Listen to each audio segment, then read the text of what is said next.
What are you doing on this floor? This is the executive level, not the dumpster. I'm so sorry, ma'am. I was just... What? Making streaks everywhere? These marble floors cost more than you'll make in your pathetic life. Go back to whatever trash neighborhood you crawled out of. Around them, employees stared at their phones. Some whispered. Others pulled out cameras, recording. No one helped. They didn't know this was a test of basic human decency. The elevator opened. A man in a sharp suit stepped out. The CEO. Every head turned. "What's happening here?" Victoria Brennan, blonde, sharp-suited, 43, spun around, her face flushing. Maria Consuela stood frozen, spray bottle in hand, eyes downcast. She was 57, gray hair tied back, navy uniform worn but clean. The silence crushed everything. Maria's fingers tightened on the bottle, but her eyes, dark, steady, held something Victoria couldn't see, a secret. What would you do if someone humiliated you in front of dozens of strangers? The security office smelled like burnt coffee and electronics. Thomas Chen sat at his desk, 3 monitors glowing in front of him. It was 9:15 a.m., 28 minutes after the incident. Richard Hartley stood behind him, arms crossed. "Play it again," Richard said. Thomas clicked. The footage rolled. Executive floor lobby, 8:44 a.m. Maria Consuela pushed her cleaning cart from the service elevator. Gray hair in a bun, navy uniform, methodical movements. She sprayed the marble, wiped in long strokes, moved forward. Professional. Invisible. At 8:46, Victoria Brennan emerged from the main elevator. Blonde hair, charcoal suit, phone pressed to her ear. She walked past Maria without looking, then she stopped, turned around, stared at Maria for 3 seconds.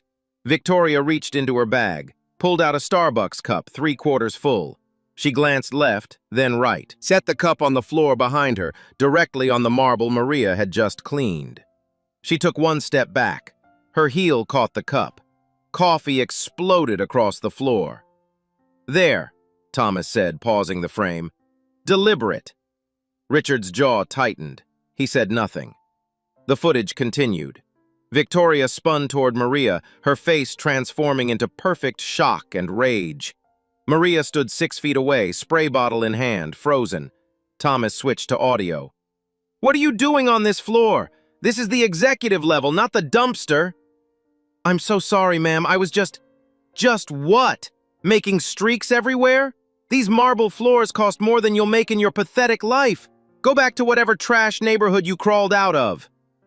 46 people in frame, phones rising, recording, no one helping. Richard exhaled slowly. "How many recordings?" 17 confirmed uploads. TikTok, Instagram, Twitter, they're spreading. "Good." Thomas glanced up. "Sir?" "Evidence works both ways," Richard pointed at the screen. "What's that on her cart?" Thomas zoomed in. Beneath a folded cloth on Maria's cleaning cart sat a badge. Not her current blue maintenance ID. This one was red, partially visible, clipped to the cart's lower rail. He enhanced the image. The badge showed a younger Maria. Dark hair, bright eyes, maybe early 40s. The name was clear. Maria Consuela. The title underneath made Thomas lean forward. Senior Operations Analyst. Financial Oversight Department. Hire date, March 2008. "Pull her file," Richard said quietly. Thomas typed fast. The HR system loaded, password protected, encrypted, executive access only. Maria Consuela's complete employment record appeared. Hired, March 17, 2008. Salary, $87,000. Performance reviews, excellent, excellent. Outstanding. Promotion, January 2009, Senior Analyst. Salary, $94,000. Then the records changed. Medical leave, September 2011. Duration, 18 months. A note dated March 2013, flagged red. Employee requested voluntary demotion to maintenance staff position. Reason, Personal medical circumstances. Request approved by CEO R. Hartley with full benefits continuation. Original salary $94,000 reduced to $38,000 per employee request. Standing offer to return to analyst role remains active indefinitely. Richard stared at the screen. The memory hit him like cold water. Her daughter, 12 years old, leukemia, stage 3. Maria had come to his office in a gray dress, composed and direct. She didn't cry, didn't beg. She laid out the situation like a business proposal. She needed the insurance, needed flexible hours, needed to be close to the hospital but couldn't handle the analyst workload. Could she take a maintenance position instead? Keep the benefits, be in the building, be available? He'd said yes immediately, told her the door stayed open, told her to come back whenever she was ready. That was 12 years ago. He'd forgotten her face. The way everyone forgets the people who clean their offices, empty their trash, wipe their floors. She'd become invisible, just another uniform in the hallway. But she'd never left. "Where is she now?" Richard asked. "HR waiting area. Janet Mills is handling intake." Janet Mills, HR director, 38 years old, sharp mind, zero patience for workplace violations. If anyone could manage this situation, it was Janet. "Send her this footage," Richard said. "All angles. And Thomas..." "Sir? Check if Victoria's done this before." Thomas's fingers moved across the keyboard. "Already running a search. Complaint database, exit interviews, security logs." Richard walked to the window. The city stretched below, cars, people, lives intersecting. Somewhere in this building, Victoria Brennan thought she'd successfully intimidated a cleaning woman into silence. She had no idea who she was dealing with. His phone buzzed. Janet Mills. "I'm watching the footage now," she said. Her voice was controlled, tight. "Richard, Victoria's already here. She's demanding immediate termination. Says she'll file a lawsuit if Maria isn't gone by noon." "On what grounds?" "Hostile work environment, deliberate sabotage, emotional distress." A pause. "She's threatening to go to the press." "Letter." Silence on the line. Then, "You want to explain that?" "We have 17 witness recordings and 3 security angles showing she staged the entire incident. If she goes public, she destroys herself." Janet exhaled. "And Maria? What's she saying?" "Nothing. She's sitting in the waiting area, hands folded, staring at the floor. Won't defend herself. Won't explain. Just waiting." That sounded exactly right. Maria didn't react. She calculated. She'd once tracked a $3.2 million accounting fraud for 6 months before saying a single word, just watching patterns and gathering proof. She was doing it again. "Set up a meeting," Richard said. "Tomorrow morning, 9 a.m., conference room B. Victoria, Maria, you, me, Thomas. Formal review." That's not standard protocol. This stopped being standard the moment she staged that incident on camera. Janet understood. "I'll send invitations within the hour." Richard hung up, turned back to the monitors. The frozen frame showed Victoria's heel crushing the coffee cup, her mouth open mid-insult, and Maria standing perfectly still with secrets in her eyes. 46 witnesses, 17 recordings, 1 deliberate lie. And somewhere in the building, a woman in a cleaning uniform sat silently, holding every card and showing none. The game had begun. Victoria just didn't know the rules had already changed. The HR waiting area had gray walls and fluorescent lights. Maria sat in a plastic chair, hands folded. Her cleaning cart stood against the wall. She hadn't moved in 20 minutes. At 11:30 a.m., the elevator opened. Victoria Brennan strode out, heels clicking. Amy, her assistant, followed with an iPad and leather folder. Victoria had changed shoes, fixed her makeup. Her hair fell in perfect waves. She saw Maria and stopped. "You're still here?" Her voice carried across the room. "I requested immediate removal." Maria looked up, said nothing. Victoria turned to the receptionist. "Where's Janet Mills?" "She'll be with you shortly, Ms. Brennan." "Shortly isn't acceptable. I'm a VP. I have a 1 p.m. with clients." The inner office door opened. Janet Mills appeared, 38, dark hair, navy suit, eyes that assessed everything. She held a tablet. "Ms. Brennan, please come in." Victoria walked past without waiting. Amy started to follow. "Just Ms. Brennan," Janet said. Amy froze, retreated to a chair near Maria. The two women sat in silence. Amy's hands trembled. She kept glancing at Maria, then away. Inside the office, Victoria's voice rose. "Unacceptable! Hostile environment! My reputation! Immediate termination!" Janet's response was too quiet to hear. "I don't care about procedures. She humiliated me in front of the executive floor." Maria's fingers tightened in her lap. Her eyes stayed fixed on the opposite wall. Amy leaned forward, whispered, "I'm sorry." Maria turned her head. "For what?" Maria's voice was soft. Amy's eyes were red. She looked away without answering. The office door opened. Victoria emerged, face flushed but satisfied. "This will be resolved today," she looked at Maria. "Start packing your locker." She walked to the elevator. Amy followed. Janet stood in the doorway. "Maria, come in, please." Maria stood, smoothed her uniform, walked into the office. The door closed behind her. By 2 p.m., the story had flooded through 14 floors. The executive break room buzzed with whispers. 3 VPs stood near the coffee machine. "Did you see the video?" "Which one? There's 15 versions on TikTok." "The lobby angle. You can see Victoria's face when she realizes people are recording." Daniel Martinez set his coffee down hard. "I was there. Maria didn't do anything. Victoria just attacked her." "Victoria attacks everyone." "This was different. This was vicious." On the 8th floor, marketing had split into camps. Victoria's team, 5 associates who'd learned her style, spread their version. "Maria's been difficult for months," one said, typing rapidly. "Victoria told Amy. Amy told me. Amy says whatever Victoria wants her to say." "That's not fair." "Isn't it?" In the 3rd floor break room, 2 maintenance workers ate in silence. Carlos and David, both 50s, same Navy uniforms as Maria. Carlos spoke first. "You know who she is?" David nodded.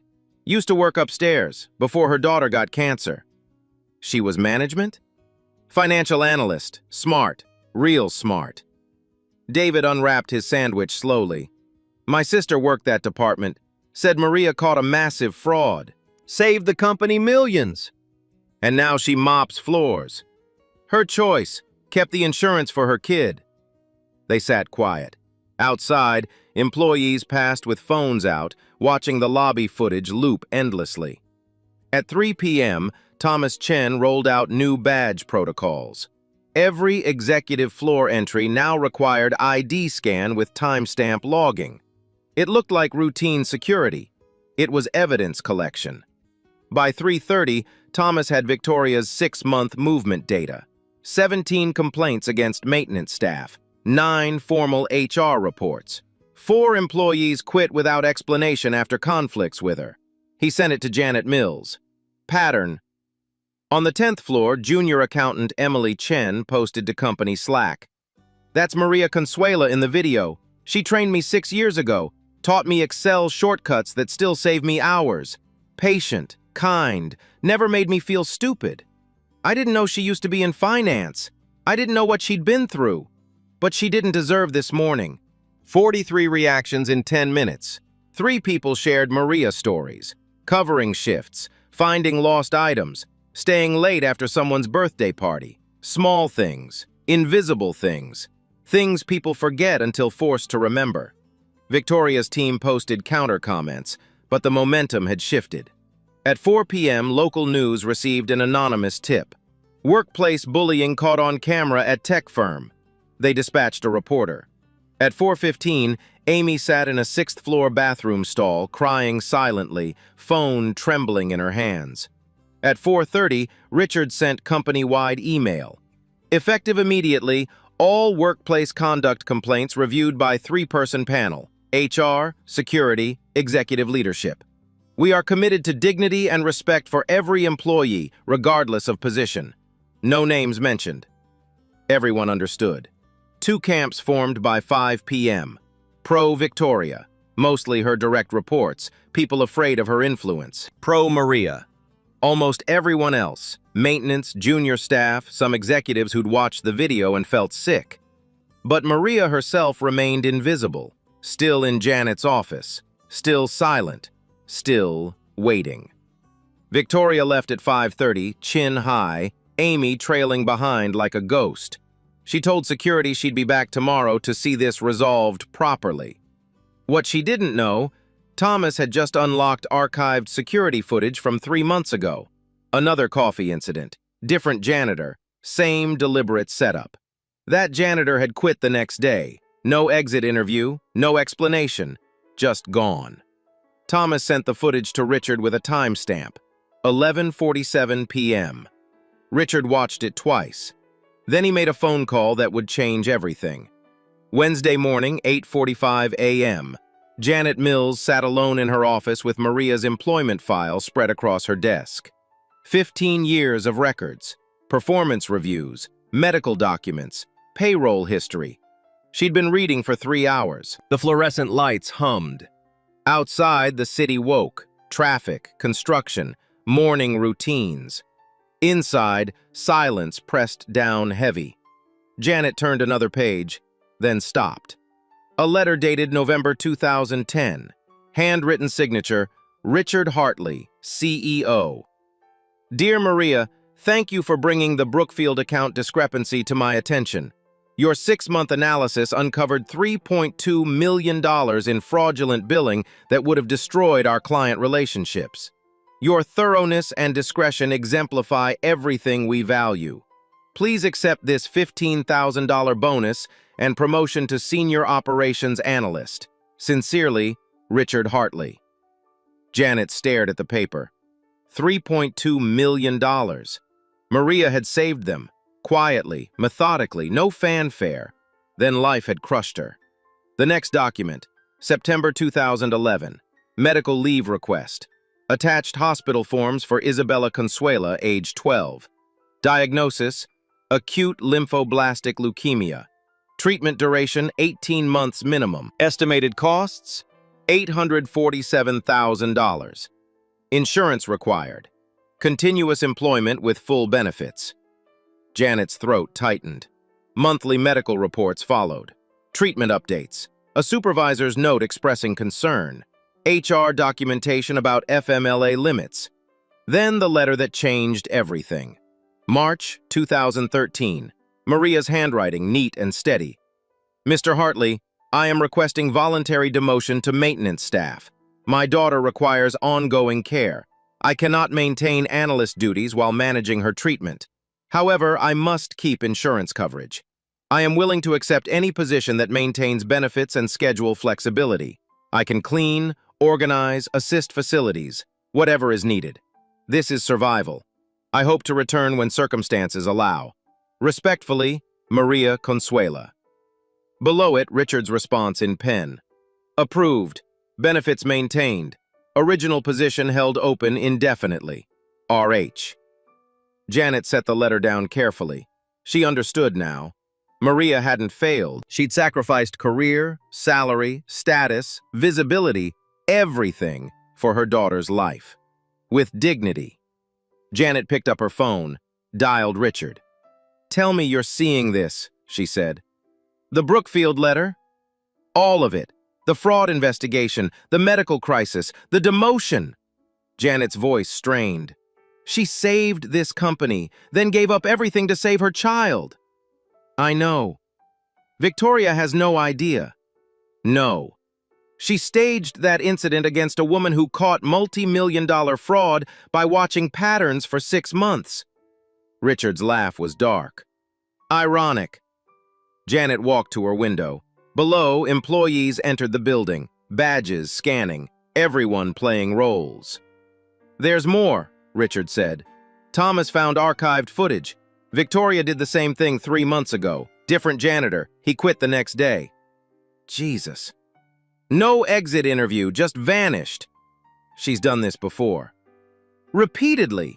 Thomas is pulling records. We're looking at a 2-year pattern. A knock. Maria stood in the doorway, uniform pressed, expression calm. I need to go, Janet said. She's here. She hung up, looked at Maria. This woman who'd saved millions, lost everything, rebuilt in silence, now accused by someone who didn't know her name a week ago. Please sit. Maria sat, hands folded. Janet opened her mouth, then stopped, because Maria was smiling. Barely. The smallest curve at her mouth's corner. She knew. She'd always known. Patient, strategic, waiting. Just like she'd waited 6 months before exposing Brookfield. You're not worried, Janet said quietly. Maria's smile didn't change. Should I be? The silence wasn't empty. It was full of everything unsaid, everything Victoria didn't know, everything about to destroy her. Outside, the morning sun broke through clouds. Light streamed across Janet's desk, illuminating Maria's file, proof of heroism, sacrifice, quiet strength. Maria sat perfectly still, hands folded, eyes clear, waiting for the truth to do what truth always does. Rise. Victoria arrived at 10 a.m. sharp. She didn't knock on Janet's door, just opened it and walked in. I've given you 24 hours, Victoria said. That's generous. Where's the termination paperwork? Janet looked up from her desk. Maria sat in the chair beside her, silent. Please sit down, Ms. Brennan. I'll stand.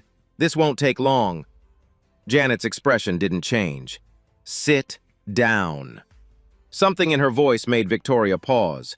She sat, perched on the edge of the chair, spine rigid.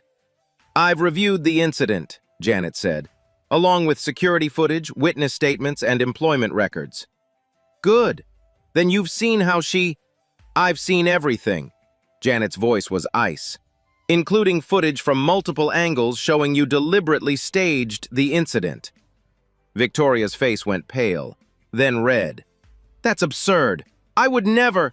You placed your coffee cup on the floor, stepped back into it, then blamed Maria for something she didn't do. That's a lie. It's on camera. Silence dropped like a stone. Victoria's hands gripped the armrests. You're taking her word over mine? A cleaning woman over a vice president? I'm taking evidence over accusations. This is outrageous. I'm calling my lawyer. That's your right. Janet slid a folder across the desk. You should know we've also found archived footage from 3 months ago. Same setup, different employee. He quit the next day. Victoria's eyes flickered, just for a second, but it was enough. I don't know what you're talking about. James Morrison, maintenance staff, worked here 4 years. You accused him of damaging your car in the parking garage. He resigned without explanation 48 hours later. That has nothing to do with this. It has everything to do with this. Victoria stood abruptly. I won't sit here and be accused. I'm going to Richard. He'll put a stop to this witch hunt. Richard is the one who requested this investigation. Victoria froze. Her mouth opened, closed. Janet stood. You're suspended pending full review. Security will escort you out. You'll receive formal notification by end of day. You can't do this. I already have. Victoria turned to Maria, who hadn't moved, hadn't spoken. This is your fault. You did this. Maria looked up, met Victoria's eyes, said one sentence. I cleaned a floor. Victoria's face twisted. She grabbed her purse and stormed toward the door. It opened before she reached it. Thomas Chen stood in the hallway with 2 security officers. Ms. Brennan, he said quietly. This way, please. Victoria looked back at Janet, at Maria, at the file on the desk. Then she walked out, heels clicking down the hallway, getting quieter and quieter until they disappeared completely. Maria sat perfectly still. Outside, employees watched Victoria leave. Phones rose, recording. The silence in Janet's office stretched. Then Maria spoke. What happens now? Janet closed the folder. Now we do this properly. Thursday morning, 9 a.m. Conference room B had glass walls overlooking the city. Inside, Richard Hartley, Janet Mills, Thomas Chen, Maria Consuela, and Victoria Brennan. Victoria brought a lawyer. Marcus Webb, 52, gray suit, expensive briefcase. He sat beside her with a legal pad. Amy wasn't there. Victoria's assistant had called in sick. Richard sat at the table's head, hadn't spoken yet, just watched. Maria wore her Navy uniform. She'd refused Janet's offer of civilian clothes. "This is who I am now," she'd said. Marcus opened his briefcase. "Before we begin, Ms. Brennan denies all allegations. The security footage is inconclusive. We're prepared to file defamation." "Mr. Webb," Richard's voice was quiet. "There's something you should know about Maria first." Victoria leaned forward. "What does that matter?" "Everything." Richard slid a document across the table. The November 2010 letter about Brookfield. Marcus read. His expression shifted. "I don't understand the relevance." "Maria was a senior operations analyst here for 4 years," Richard said. "In 2010, she uncovered $3.2 million in fraud, spent 6 months gathering evidence. Her work saved this company." Victoria's face went blank. "That's impossible." "It's documented." Janet pushed forward another file. "Performance reviews, commendations, bonuses."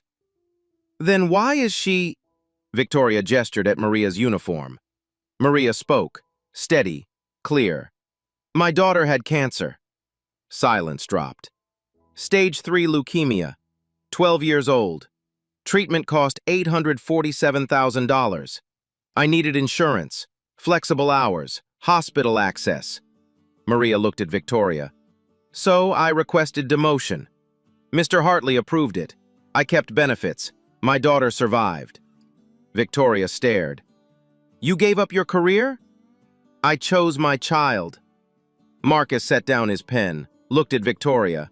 A lawyer's warning. Recognition that everything had shifted. Richard leaned forward. "Maria's original position stays open. She can return any time. She chooses maintenance because her daughter's in college now, still needs support. Flexibility matters more than title." "Very touching," Victoria said, voice tight. "But it doesn't change the lobby. She was in my way. The coffee spilled."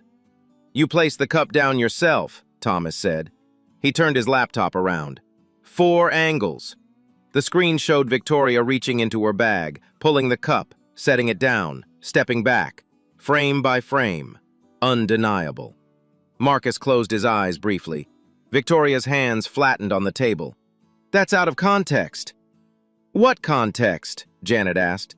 "I was distracted, on the phone, didn't realize—" "You looked directly at Maria first." Thomas clicked to another frame. Victoria's eyes locked on Maria, calculating. "This is entrapment." "It's security footage." Victoria turned to Marcus. "Tell them they can't use this." Marcus was silent. Then, "Victoria, we should discuss privately." "No, I'm being targeted because I hold people accountable. That woman was in a restricted area." "The executive floor isn't restricted to maintenance," Janet said. "She was loitering.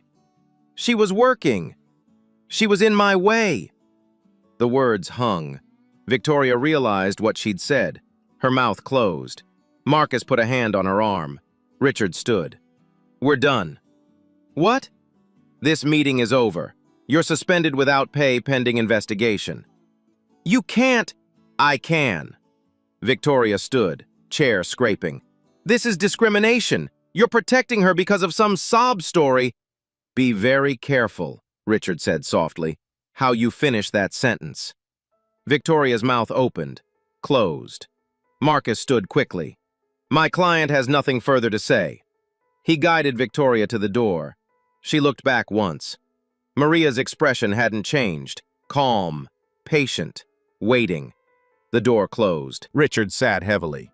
"Jesus," Janet exhaled. "That went exactly as expected." Thomas closed his laptop. "She'll fight this." "Let her," Richard said. Maria stood. "May I go?" "Maria," Richard looked at her, "I'm sorry for forgetting, for letting you become invisible." "I chose invisible," Maria said quietly. "Invisible kept me close to my daughter, gave me flexibility, let me survive." She paused. But I never forgot who I was. She walked to the door, stopped. She'll come back harder. People like that always do. Then she left. Outside, the city moved. Below, employees worked. Somewhere, Victoria was making phone calls. The storm was coming. Friday, 2 p.m. Conference room filled again. More people this time. Richard, Janet, Thomas, Maria, Marcus Webb. Victoria refused to attend. 3 new faces. Detective Sarah Morrison, Labor Crimes Unit. Jennifer Park, Employment Attorney. Amy Chen, Victoria's assistant. Red eyes, shaking hands. "Thank you for coming, Ms. Chen," Janet said. Thomas opened his laptop. "Amy, did you witness other incidents like Maria's?" Amy twisted tissue in her hands. "I don't want trouble." "Just tell the truth," Detective Morrison said. Amy looked at Maria. Maria nodded. "There were others," Amy whispered. She pulled out her phone. "Victoria made me keep notes. James Morrison, 3 months ago. She claimed he scratched her car. Security showed he was elsewhere. He quit 2 days later." Thomas showed archived footage, same pattern. "Linda Rodriguez, 6 months back, cafeteria worker. Victoria said she found hair in her salad. Linda was fired." Amy's voice broke. "But I saw Victoria pull hair from her own head and put it there." Silence. "Why didn't you report it?" Detective Morrison asked. "I tried. Victoria threatened to destroy my career, said no one would believe me over her." Thomas pulled up his database. 17 complaints over 2 years, 9 terminations or resignations, all lower-level staff. "Pattern of harassment," Detective Morrison said. "You knew," Richard said to Maria, "when she attacked you." "I recognized the pattern. I watched James quit, saw Linda crying. I started tracking Victoria's methods." Maria's voice sharpened, the analyst returning. "She chose isolated targets, staged incidents with her supporters nearby, created paper trails." "You gathered evidence," Thomas said. "I waited for the right moment. 46 witnesses, multiple cameras. Her arrogance made her sloppy." The logic trap. Detective Morrison leaned forward. "Did Victoria make sworn statements about her conduct?" "Yes," Amy said. "Last month, an affidavit for HR." Jennifer produced the document. "November 15th. I, Victoria Brennan, swear under penalty of perjury that I have never engaged in harassment or unprofessional conduct toward any employee." Victoria's signature, notarized. Bait set. Thomas pulled up footage dated November 8th. 1 week before she signed that, the screen showed parking garage. Victoria approached a maintenance worker with her phone out, recording. "You touched my car." "No, ma'am. Don't lie, you're fired." "Please, I have a family." Should have thought of that. Contradiction surfaces. "Carlos Mendez," Thomas said. "Victoria pressured HR into firing him. Unemployed 6 weeks now." Thomas opened another file. Victoria's laptop. IT retrieved deleted messages. The screen filled with texts to her team. "Cleaning out dead weight. That old Mexican guy is gone. These people need to learn their place." Maria's next. "Watch me work." Dated 3 days before the lobby incident. Exposed by artifact. Marcus Webb stood. "I'm withdrawing as counsel. She lied about everything." He left. Detective Morrison collected her device. "I need copies of everything." "End of day," Thomas said. Richard stared out the window. "How many Victorias are out there?" No one answered. Maria stood. "I should work. Someone needs to show survival is possible." She looked at Amy. "Thank you for being brave," Amy cried. Maria left. 5 people sat with the weight of truth finally spoken. The conference room emptied slowly. Detective Morrison left with 3 USB drives. Jennifer Park with complaint copies. Amy with police escort and protective order. Janet sat motionless, staring at the empty table. "It's not enough," she said quietly. Richard looked up. "What?" "Evidence, statements, police involvement. Victoria will hire better lawyers, claim stress, mental health, settle quietly, move to another company." Janet's voice flattened. In 6 months, she'll do this to someone else. So what do you want? Thomas asked. I want her finished. The word hung. Not fired. Finished. Richard walked to the window. Below, the evening shift arrived. Cleaning crews, security, maintenance. People in uniforms keeping buildings running. Invisible people. Until they weren't. Maria's not done, Richard said. Janet looked up. What? She waited 12 years. Watched. Gathered evidence. You think she'll let Victoria walk away with a settlement? Thomas opened his laptop, pulled up security feeds, found Maria on the 3rd floor pushing her cart down an empty hallway. She stopped at an office door, checked left, right, pulled something from her cart. A folder. Thin, unmarked. Slid it under the door, walked away. Thomas zoomed in on the nameplate. Channel 7 News, Investigative Unit. Sarah Martinez, producer. Janet stood. Oh my God. She's going public, Richard said. They stared at the screen. Maria disappeared around the corner, but the folder remained. Thomas checked Maria's file access history. She'd printed documents 2 hours ago. Company archives. Senior analyst credentials. Still active, never deactivated. Every complaint, every victim, every piece of evidence. Plus something new. A handwritten list. Names, dates. Other companies where Victoria had worked before. Maria hadn't just been watching Victoria here, she'd tracked her entire career. Richard looked at the print timestamp. 6:47 a.m. Before the meeting, before police, before Marcus walked out. Maria had known exactly how this would end. How would you feel watching someone execute a plan 12 years in the making? Saturday morning, 10 a.m. Reporters filled the lobby. Cameras, satellite trucks outside. Channel 7 had run the story at 6 a.m. VP's 2-year harassment campaign exposed by cleaning woman. The footage looped. Victoria staging the spill. Carlos begging. Linda crying. Amy's statement. And Maria standing silent while Victoria screamed. By 8 a.m., viral. Twitter, Reddit, TikTok, millions of views. By 9 a.m., 3 more victims came forward. Former employees from Victoria's previous companies. Same pattern. By 10 a.m., Victoria arrived with a new lawyer. She pushed through reporters, sunglasses hiding her face. No comment. Her lawyer was Diane Foster, 62, notorious for defending executives. Armani suit, weapon-like briefcase. They went straight to Richard's office. Thomas met them at the elevator. Mr. Hartley is expecting you. Richard's office had floor-to-ceiling windows and 20 years of decisions in the furniture.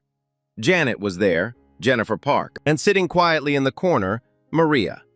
Victoria stopped. What is she doing here? Witnessing, Richard said. Sit. Diane set her briefcase down. My client is here under duress. The media campaign is defamatory. Your client staged harassment against 9 employees over 2 years, Janet interrupted. We have footage, emails, statements, police investigation. Circumstantial. Footage is inconclusive. Emails out of context. Diane pulled out a document. We have evidence Ms. Chen was coerced. By whom? Jennifer asked.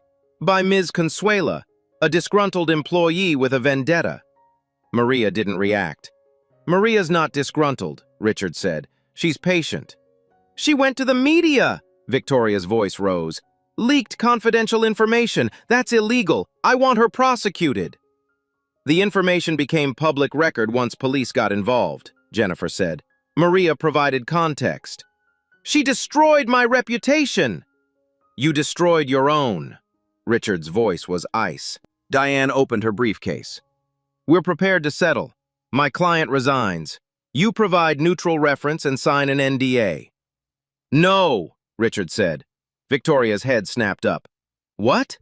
No settlement, no NDA, no reference. You're fired for cause. Security escorts you out today. Credentials revoked. 30 minutes to clear personal items under supervision. Victoria stood. I'll sue. Wrongful termination. Defamation. I'll take this company for everything. Please do, Janet said. Discovery will be fascinating. Diane's expression tightened. She knew a losing position. Victoria, we should discuss privately. No! Victoria turned to Maria. This is your fault, you vindictive... Careful, Richard warned. Victoria's mouth snapped shut, face red, eyes wild.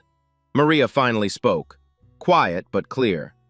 You asked why I clean floors. I'll tell you now. She stood slowly. It lets me see everything. The trash people leave, the secrets they drop, the cruelty they think no one notices. One step forward. I've been watching you for 2 years, Victoria. Every victim, every lie, every moment you thought you were untouchable. Victoria's hands trembled. You were never invisible to me because I know what invisible looks like. Maria's eyes locked on Victoria's. And you never were. You were just too arrogant to notice who was watching. Silence crushed everything. Diane closed her briefcase. We're leaving. 30 minutes, Thomas said from the doorway. Security is waiting. Victoria looked around. Richard, Janet, Maria. No allies, no escape. She walked out, spine rigid, heels clicking. Diane followed without words. The door closed. Richard exhaled. Is it over? Not yet, Maria said. By noon, the lobby had become a media circus. 5 news crews, reporters from major networks, a national morning show crew. They weren't there for statements. They were there because employees had walked out in solidarity. It started with Carlos Mendez, unemployed 6 weeks after Victoria got him fired. Channel 7 interviewed him. He showed up at 11 a.m. Security tried to stop him. I don't work here, Carlos said, but I'm standing with the woman who exposed what happened to me. He stood outside the main entrance. 10 minutes later, Linda Rodriguez arrived, stood beside Carlos. Then James Morrison. Then 4 more former employees, all victims, all silent. No signs, no chance, just a line facing the building. By 11:30, current employees joined. David from maintenance, Emily from accounting, 3 from marketing who'd watched Victoria's cruelty silently. By noon, 47 people stood outside. Cameras captured everything. Richard watched from the 14th floor, Janet beside him. This is getting out of control, Janet said. No, this is finally getting honest. His phone rang, the board chairman. Richard, what the hell is happening? Stock is dropping. Investors are calling. Accountability is happening. That's not how this works. It is now. Richard hung up. At 12:15, a black SUV arrived. Victoria emerged with Diane Foster. Victoria saw the line. Her face went white. A reporter rushed forward. Ms. Brennan, do you have a statement? No comment. What about the victims here? Will you apologize? No comment. Carlos stepped forward. You told me I touched your car, got me fired. I lost my apartment, my kids went hungry. His voice steady, factual. Look at me and say it again. Victoria froze. Say I touched your car. Diane grabbed Victoria's arm. Don't say anything. Victoria couldn't move, couldn't look away from Carlos's eyes. Linda spoke. You put your own hair in that salad. I saw you in the sneeze guard reflection, but I was too scared to speak. James. You made me quit at 58. Now I'm 60 and can't find work. One by one, they spoke. Quiet. Devastating. Cameras recorded everything. Diane pulled Victoria toward the entrance, but the doors were blocked. Maintenance staff, security guards, assistants, people Victoria walked past daily without seeing. Move, Diane demanded. No one moved. Thomas appeared. Ms. Brennan, you have 15 minutes to collect belongings. Use the side entrance. Victoria's composure cracked. This is harassment. You're all witnesses. We are witnesses. Maria's voice came from behind. Everyone turned. Maria stood at the crowd's edge, still in uniform. She'd been watching from the back. She walked forward.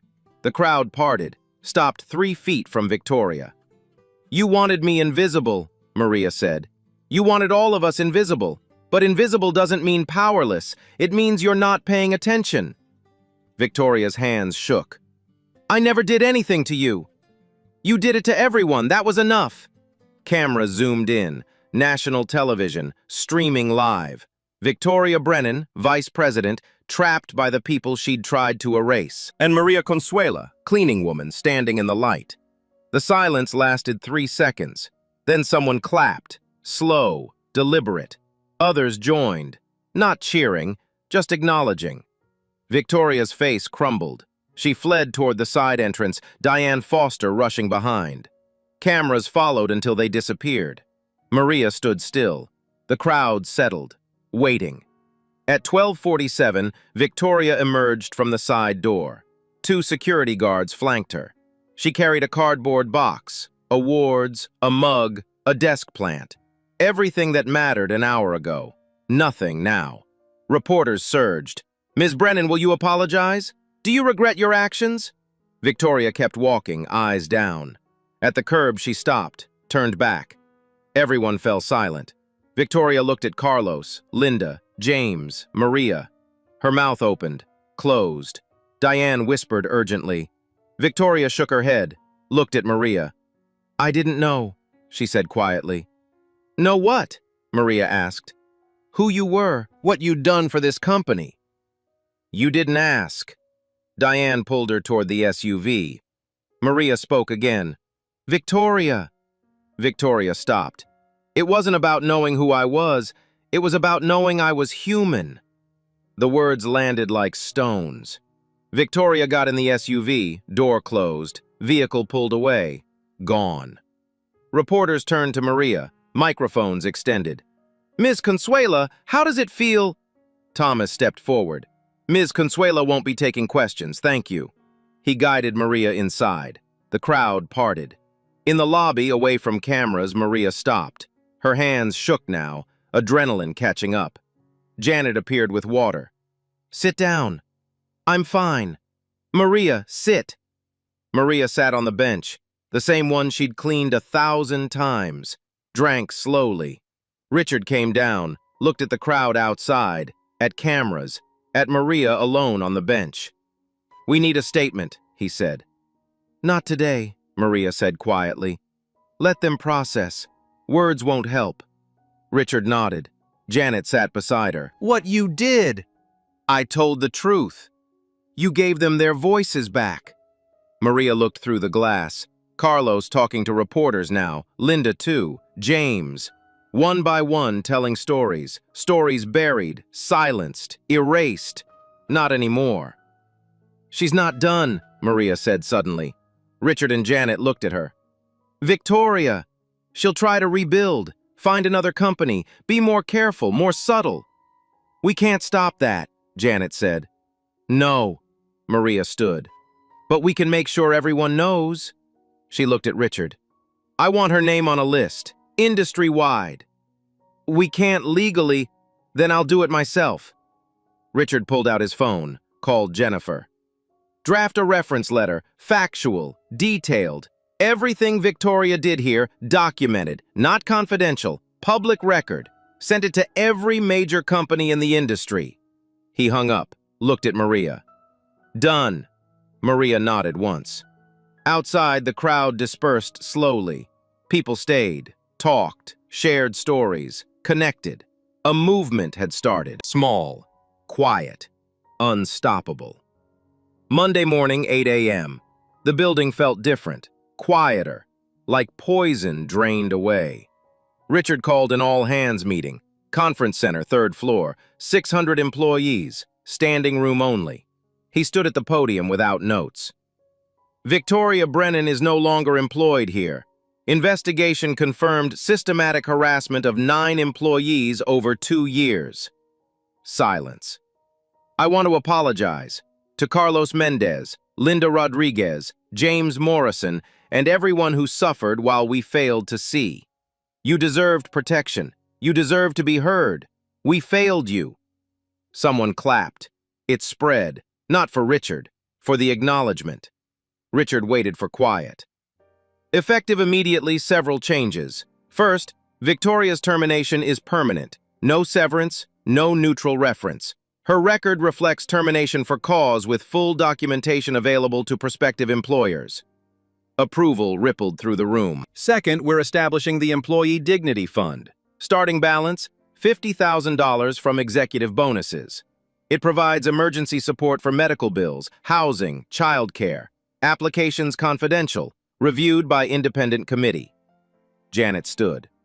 The fund board includes HR, one employee elected representative, and one external advocate. Maria Consuela agreed to serve as external advocate for the first year. Eyes found Maria by the back wall, uniform pressed, arms crossed. Someone shouted, "Maria!" Applause built. Maria raised one hand. Silence fell. "Don't make me a hero. I did what anyone should do. The real heroes came forward when it was dangerous. Carlos, Linda, James, Amy Chen, who risked her job for truth." Amy sat in the fourth row, tissue at her eyes. People touched her shoulders. Richard continued. Third, mandatory respect training. Real training, in person. Everyone participates, especially executives. Fourth, anonymous reporting system launches next week. Third-party managed. Zero retaliation tolerance. Finally, independent workplace culture review. Every department. Results public, posted on our website. He gripped the podium. I know some think this is overreacting, but one bad apple rotted here for 2 years because we created conditions where she could thrive, where victims felt powerless. That ends now. The room erupted. When noise settled, Richard looked at Maria. Ms. Consuela, join me. She shook her head. This isn't my moment. It's exactly your moment. She walked forward. The crowd parted. At the podium, Richard stepped aside. Maria looked at 600 faces. I have one thing to say. Don't wait 12 years like I did. If you see wrong, speak. If someone hurts you, report it. If you're scared, find one person and tell them. Her voice strengthened. And if you're in power, learn names, hear concerns, protect the vulnerable, because the woman who cleans your office might have saved this company millions. The man who guards your door might be putting 3 kids through college. Everyone has a story. Everyone deserves dignity. Complete silence. Then Carlos stood.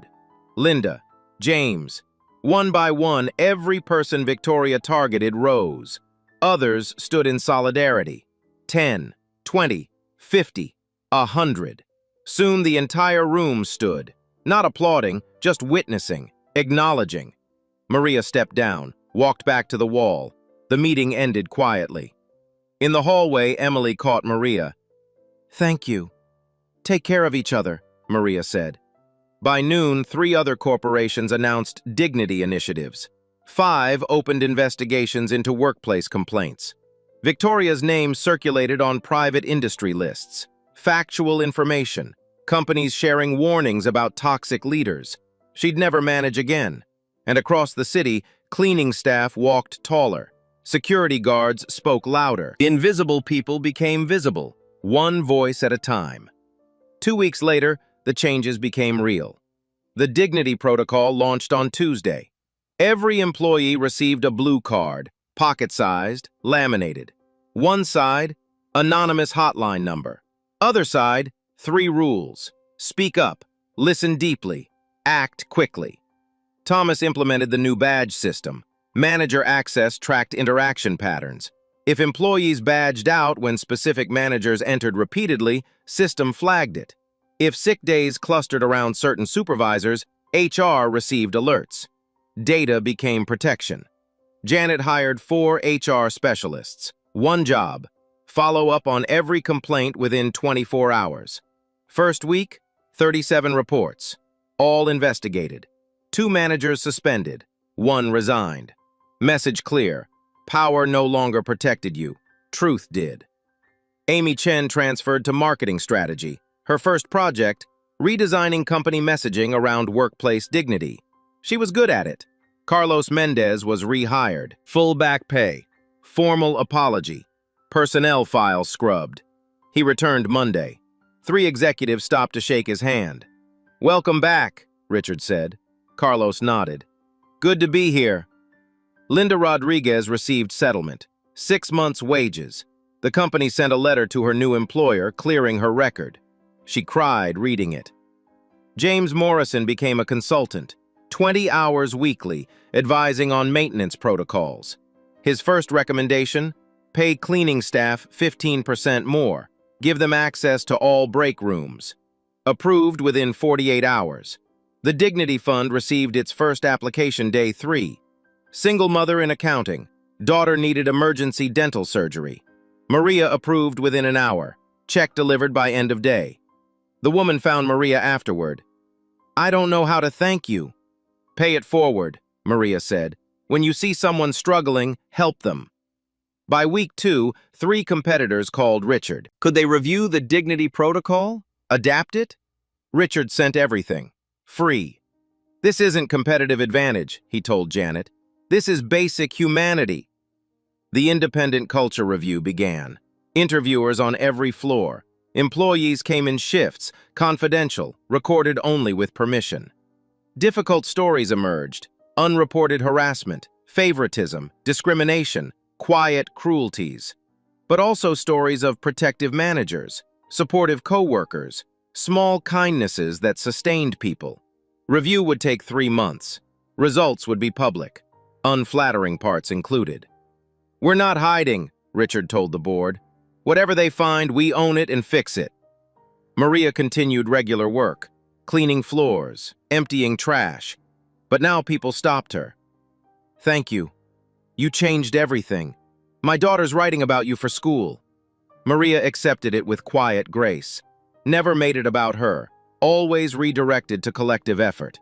But at night, alone, she felt relief. Relief that 12 years of watching, documenting, waiting had finally lifted. Relief that Isabella, 24 and healthy, working as a pediatric nurse, could be proud. Relief that invisible people might see her story and know your voice matters. Friday afternoon, Maria finished her shift. Richard found her by the service elevator. Your analyst position is still open. $127,000. Full benefits. Flexible schedule. Start Monday? Maria took the folder, opened it. The offer was generous. She closed it carefully. Thank you, but no.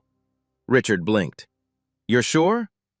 Every position has value. Every role has dignity. I'm good at what I do. I'm proud of it.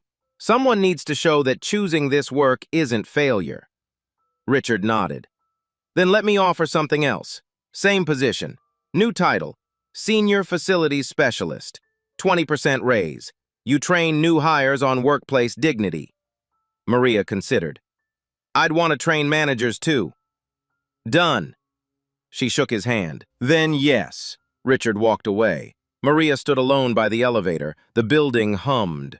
Voices. Footsteps. 600 people working, living, connecting. She'd been invisible 12 years. Now she'd chosen visibility on her own terms. That made all the difference. 3 months later, early morning, Maria stood in the lobby with her cart, but not alone. 5 new maintenance hires beside her. 2 men, 3 women, ages 23 to 61, all nervous. First day is hardest, Maria said. Not because the work is hard, because people try to make you invisible. She pushed her cart forward. They followed. Don't let them.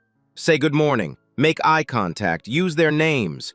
You're not less than anyone, just doing different work. She stopped at the executive floor, marble gleaming. This is where it happened, where Victoria tried to erase me. Maria knelt, touched the floor. But floors remember everything. Coffee stains, scuff marks, the weight of people walking across them. She stood. Your job isn't just cleaning, it's bearing witness. You see things others don't. That's not weakness, that's power. Sarah, a young new hire, spoke quietly. What if someone treats us like she treated you?